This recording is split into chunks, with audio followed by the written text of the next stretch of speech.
Estamos de volta, vamos lá, nosso curso de capelania hospitalar. Vamos dar continuidade. A gente estava aqui falando sobre o procedimento do capelão, não é isso? A gente viu aqui alguns passos, se caso ele for barrado. Mas vamos lá. O apoio espiritual, se você quiser me acompanhar aqui no slide, né?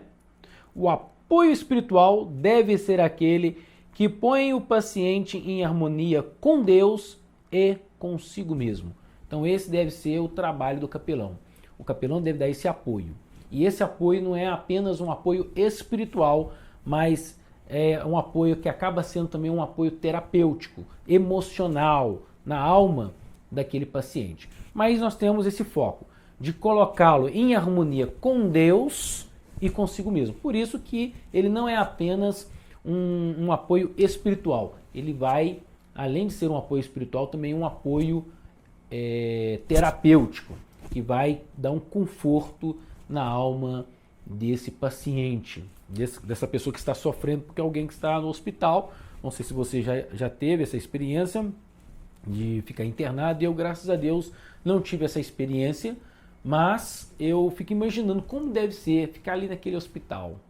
Eu me lembro que eu já fiquei dormindo de uma noite para outra com algum parente e também com a minha esposa quando foi ganhar neném, né? Nós temos 2 filhos e só de ficar ali de um dia para o outro é muito ruim no hospital. Imagine a pessoa estando lá porque está doente e mais do que um dia, às vezes ficam vários dias. Então não é confortável. Isso mexe com o emocional da pessoa e isso mexe na fragilidade, ela fica fragilizada. O apoio do capelão é para dar esse apoio espiritual, a abençoar a vida daquela pessoa, ajudá-la nesse momento difícil, que com certeza é um apoio espiritual, mas também é um apoio emocional.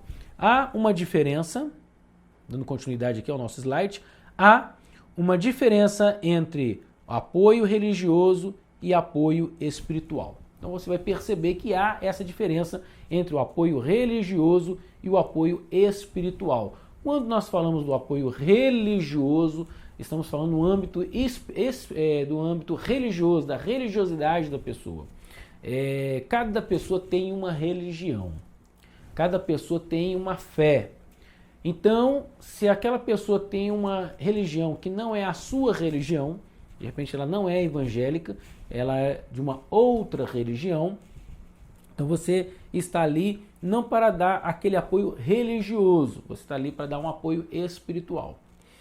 Aí você vai me dizer, porque existe aquele jargão evangélico que diz, olha, eu não sou religioso. Então nós não estamos falando nesse aspecto.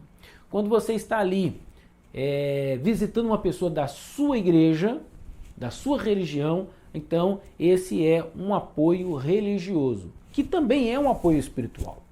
Mas por que é interessante a gente fazer essa distinção? Porque quando você está dando um apoio para alguém que é da sua igreja, tem uma abordagem. Quando você está dando um apoio para uma pessoa que não é da sua igreja e não é da sua religião, tem outra abordagem. São questões éticas que nós precisamos observar. Lembrando que, via de regra, tanto um como o outro, ele tem um aspecto espiritual e emocional que o capelão está dando àquela pessoa.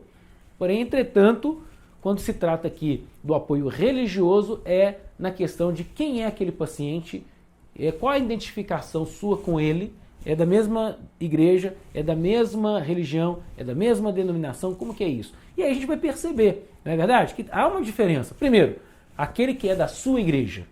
Segundo, aquele que é da sua religião, mas de repente ele não é da sua igreja. Percebe? E outro, aquele que não é da sua religião.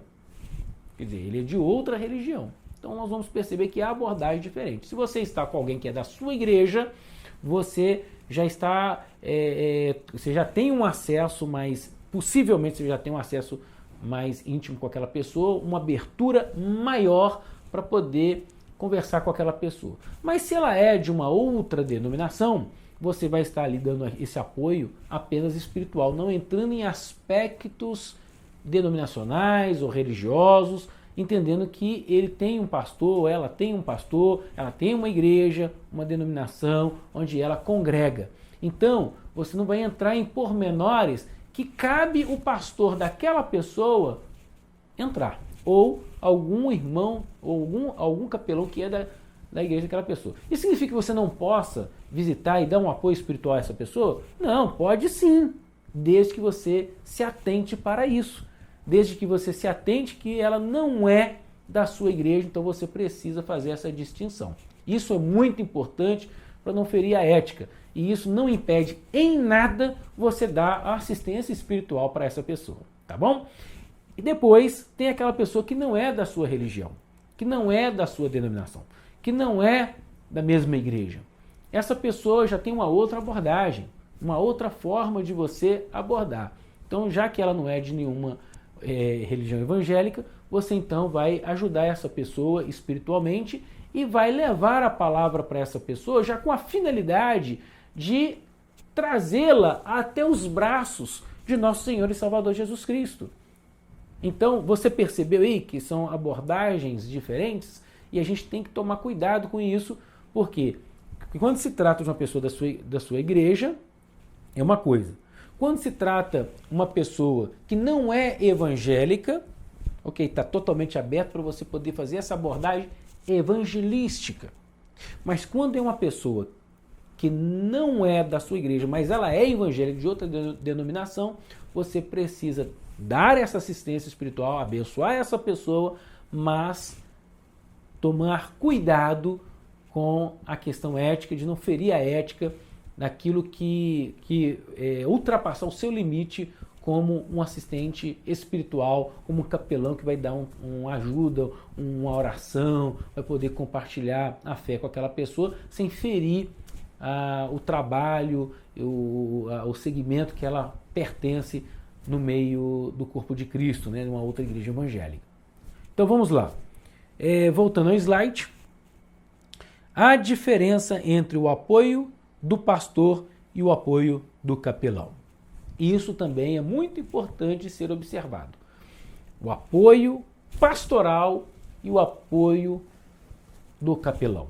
O capelão, como eu disse anteriormente, ele é um para-eclesiástico. Ele está ali apoiando as igrejas, apoiando os pastores nessa assistência espiritual.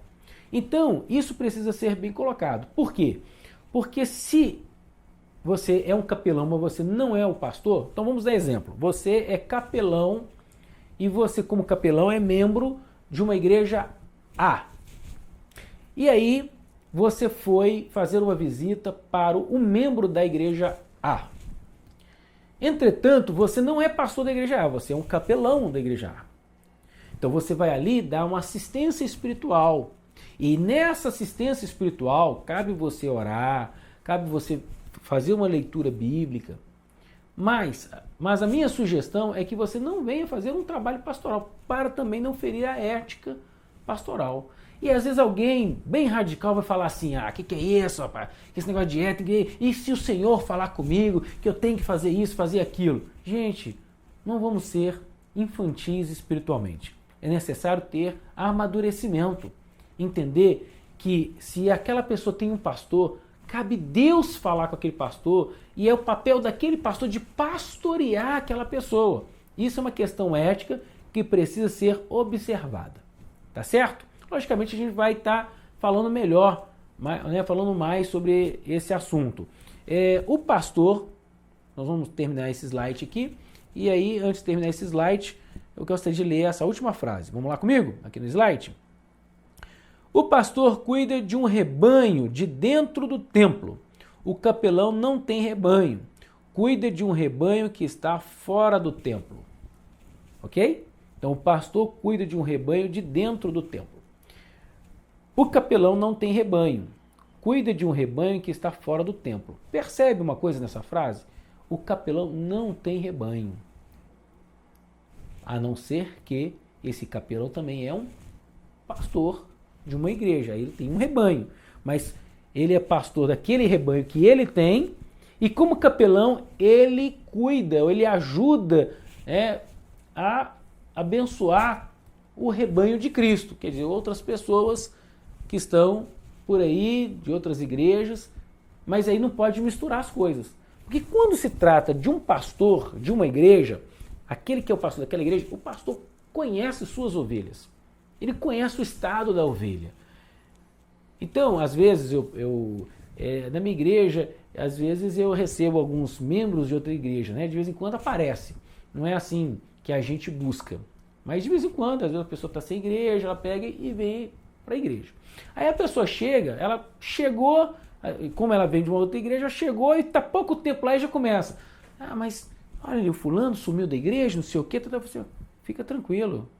Porque a gente que é o pastor, a gente sabe que sumiu, a gente sabe o que está acontecendo. Aí eu até costumo dizer, fica tranquilo que o pastor conhece as ovelhas. O fulano aí está trabalhando tal horário, o fulano aí viajou. Porque as ovelhas, elas chegam, pastor, olha, eu vou fazer uma viagem, elas contam pra gente, pastor, esteja orando por mim porque eu estou viajando a trabalho, estou viajando a passeio. Elas gostam de compartilhar, né, com o pastor. Então o pastor sabe, ele sabe da condição da ovelha. E às vezes o capelão, ele chega ali para fazer essa abordagem pastoral e ele corre um risco muito grande de dar com os pés com as mãos. Por isso o capelão tem que tomar cuidado. Se ele não é o pastor daquela pessoa, ele tem que deixar para o pastor daquela pessoa cuidar daquela pessoa. Tá certo? Agora, a não ser que esse capelão também seja o pastor dessa pessoa. É diferente. Mas se ele é apenas um capelão, ele só é um capelão, ele tem que tomar cuidado com isso. Pastor Charles, mas o capelão foi lá e ele percebeu que o pastor não está dando assistência para essa pessoa. Bom, então, qual que é a sugestão que eu te dou?